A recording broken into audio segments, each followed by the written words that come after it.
இந்த தாவேக அரசுக்கு Marxist communist கட்சி வெளியிலிருந்து ஆதரவு தருகிறது. எதற்காக?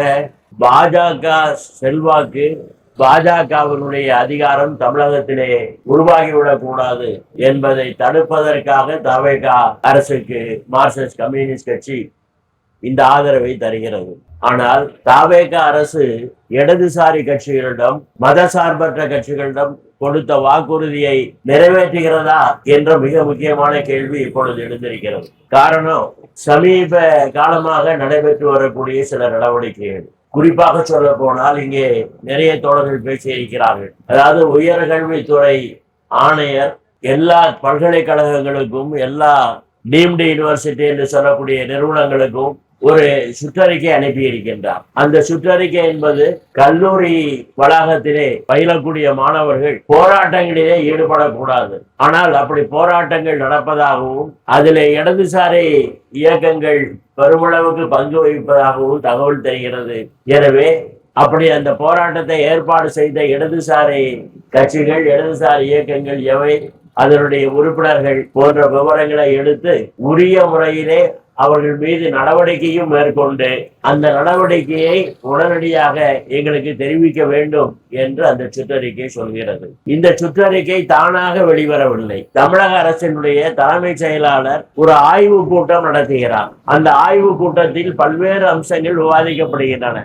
அதில் ஒரு முக்கியமான அம்சம், சமீபத்தில் தமிழகத்திலே கல்லூரி மாணவர்கள் உள்பட, இளைஞர்கள் உள்பட நடத்தி இருக்கக்கூடிய போராட்டம், நீட் முறைகேடு, நீட் தேர்வு முறைகேடுக்கு எதிராக நடைபெற்றிருக்கக்கூடிய போராட்டம், அது பரிசீலிக்கப்பட்டு அந்த அடிப்படையில தான் அந்த சுற்றறிக்கை போகுது. எனவே அந்த சுற்றறிக்கையை அந்த உயர்கல்வி துறை ஆணையர் மற்றவங்களுக்கு அனுப்பி வைக்கிறாரு. அத கல்லூரி கல்வியினுடைய இயக்குனர் கல்லூரி நிர்வாகங்களுக்கு அனுப்பி வைக்கிறாரு.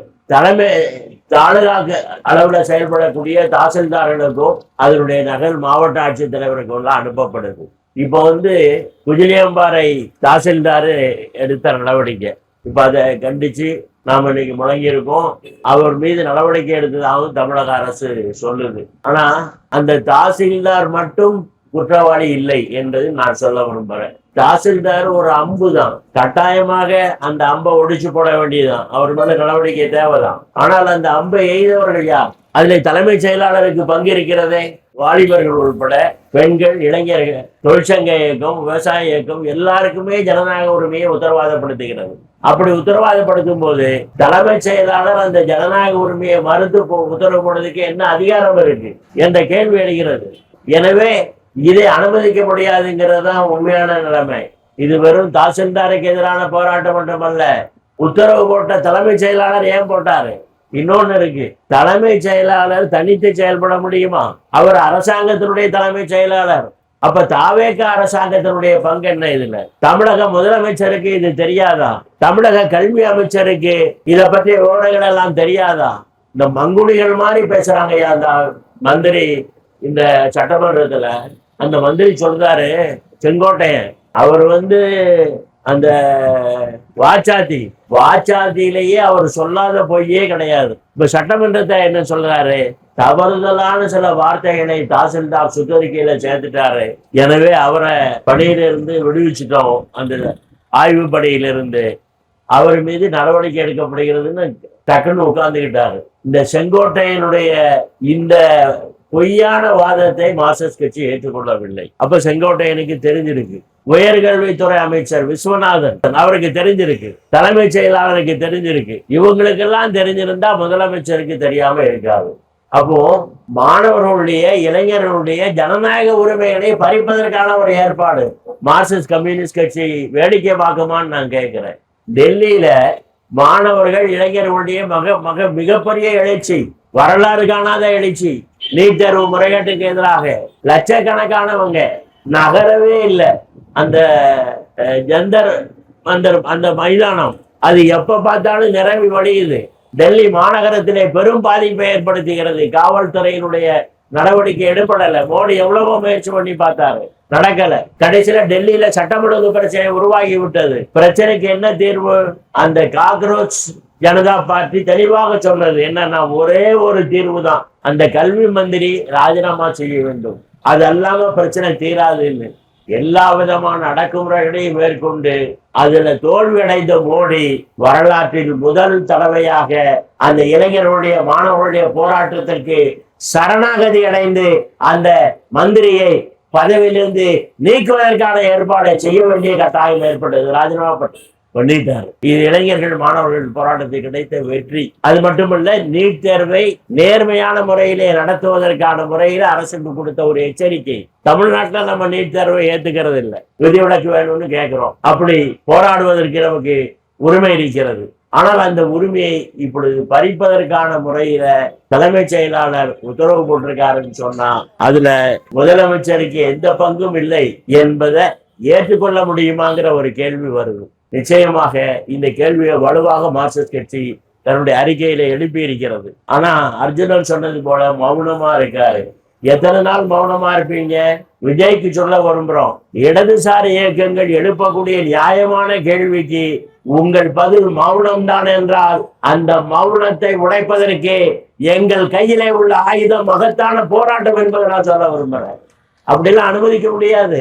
தமிழ்நாட்டுல முதல் தடவையாக தாவேக அரசாங்கத்தினுடைய ஒரு நடவடிக்கை எதிர்த்து மாநிலந்தழுவிய போராட்டத்தை மார்க்சிஸ்ட் கம்யூனிஸ்ட் கட்சி நடத்துது. என்ன உங்களுக்கு வெஞ்சாமரம் வீசுறதுக்கு நாங்க ஆதரவு கொடுக்கிறோமா? யார்கிட்ட விளையாடுறீங்க?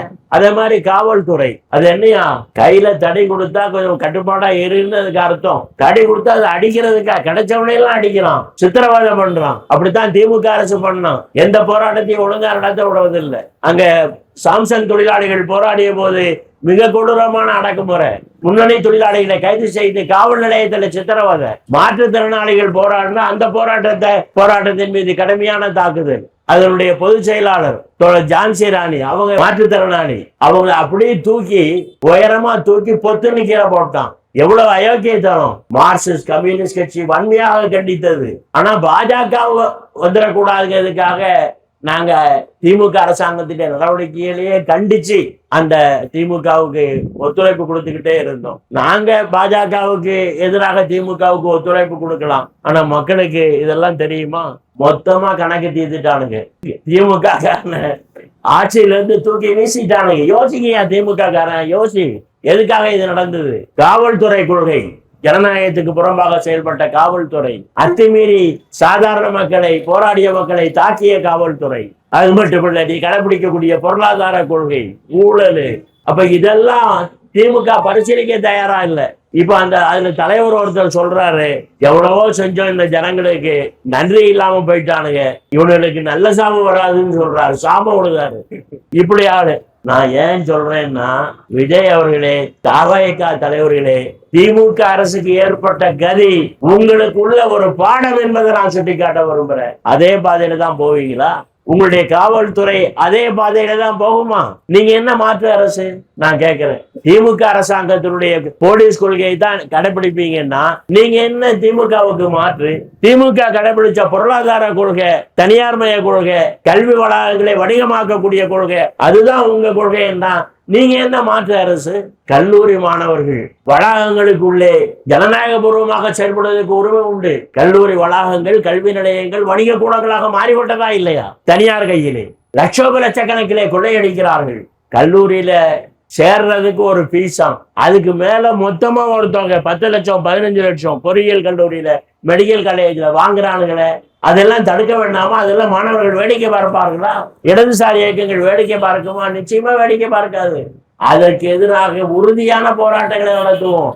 விஜய் அவர்களுக்கு, முதலமைச்சர் அவர்களுக்கும், தலைமைச் செயலாளருக்கும் சொல்லிக் கொள்வோம், நீங்க இந்த நிர்வாக உத்தரவு இல்ல, 144 தடை உத்தரவு, ஏன் அதுக்கு மேல ஒரு மிகப்பெரிய அடக்குமுறை இராணுவத்தையே கொண்டு வந்தாலும் அந்த இராணுவத்தையே பின்னுக்கு தள்ளி போராட்டங்களை வெற்றி பெற செய்யக்கூடிய மகத்தான பொறுப்புணம் இடதுசாரி இயக்கத்திற்கு உண்டு என்பதை நான் உங்களுக்கு சொல்ல விரும்புகிறேன். எனவே முதலமைச்சர் விஜய் இது குறித்து யோசிக்க வேண்டும், பரிசீலிக்க வேண்டும். இப்போ உங்களுக்கு தெரியாம தான் தலைமைச் செயலாளர் இந்த உத்தரவு போட்டாருன்னா தலைமைச் செயலாளரை மாத்து, வேற ஒண்ணும் இல்லை. அவர் அதுக்கு லாயக்கு இல்லை, மாத்து அப்படிங்கிறத நாங்க சொல்ல விரும்புறோம். அப்புறம் மந்திரிகளுக்கெல்லாம் தெரியும் சொன்னா அந்த மந்திரிகள் எல்லாம் நாங்கள் தவறிழைத்து விட்டோம் என்று பகிரங்கமா ஒத்துக்கொள்ளுங்க. தமிழக முதலமைச்சர் அவர்கள், அவருக்கும் அதுல பொறுப்பு உண்டு என்றால் தார்மீக ரீதியாக அதற்கான முறையில பொறுப்பேற்று உங்களுடைய நிலைப்பாட்டிலே மாற்றத்தை ஏற்படுத்த வேண்டும். கட்டாயமாக இப்படித்தான் எங்களுடைய அரசு செயல்படும். தொழிலாளர்களுடைய போராட்டங்களை நசுக்குவோம், மாணவர்களுடைய போராட்டங்களை நசுக்குவோம், பொருளாதார ரீதியாக தாராளமய கொள்கைகளை கடைபிடிப்போம், அதை எதிர்க்கக்கூடிய மக்களை இப்படித்தான் தாக்குவோம் என்று சொன்னால் உறுதியாக சொல்ல விரும்புகிறோம், விஜய் அவர்களே, ஆட்சியில் நீடிப்பதை மக்கள் மட்டுமல்ல, மக்களோடு இணைந்து இடதுசாரி இயக்கங்களும் உறுதியாக எதிர்ப்பார்கள் என்பதை நான் இங்கே எச்சரிக்கையாக சொல்ல விரும்புகிறேன். எனவே இந்த நிலைப்பாட்டினை மாற்ற வேண்டும் என்பதற்கு அறிகுறிதான் இந்த போராட்டம். நாங்கள் இப்போதும் தாவேக அரசாங்கத்துக்கு வெளியிலிருந்து ஆதரவு கொடுக்கிறோம். கட்டாயமாக அதுல எந்த மாற்றமும் இல்லை. ஏனென்றால் பாஜக என்ற பாசிச சக்தி அதிகாரத்துக்கு வருவதை நாங்கள் விரும்பவில்லை. ஆனால் அந்த பாஜக எதிர்ப்பு என்ற லைசன்ஸை வைத்துக் கொண்டு பாஜகவுடைய இந்துத்துவ கோட்பாட்டையோ பாசிச கோட்பாட்டையோ இங்கு இருக்கக்கூடிய அதிகார வர்க்கம் கடைபிடிப்பதை நீங்கள் வழிநடத்துவீர்கள் அல்லது அனுமதிப்பீர்கள் என்று சொன்னால் கட்டாயமாக இதை இடதுசாரி இயக்கங்கள் பொறுத்து கொள்ளாது. அது மட்டுமல்ல, ஜனநாயக இயக்கங்களும் பொறுத்து கொள்ள மாட்டார்கள். அது மட்டுமல்ல, சாதாரண மக்களும் ஏற்றுக்கொள்ள மாட்டார்கள். மிகப்பெரிய எதிர்ப்புணர்வை நீங்கள் சந்திக்க வேண்டி வரும். அதற்கு இடம் தராதீர்கள் என்ற முறையிலே கேட்டுக்கொண்டு, இப்போது நாம் வைத்திருக்கக்கூடிய அந்த கோரிக்கை தலைமைச் செயலாளரை நீக்க வேண்டும் என்ற முறையில் அந்த கோரிக்கையை நீங்கள் உடனடியாக நிறைவேற்றாவிட்டால் இந்த குறிப்பிட்ட பிரச்சனையில எங்களுடைய போராட்டம் தொடரும், தீவிரமடையும், வெற்றி அடையும் வரை விடமாட்டோம் என்ற முறையிலே உறுதி கூறி நான் நிறைவு செய்கிறேன். நன்றி, வணக்கம்.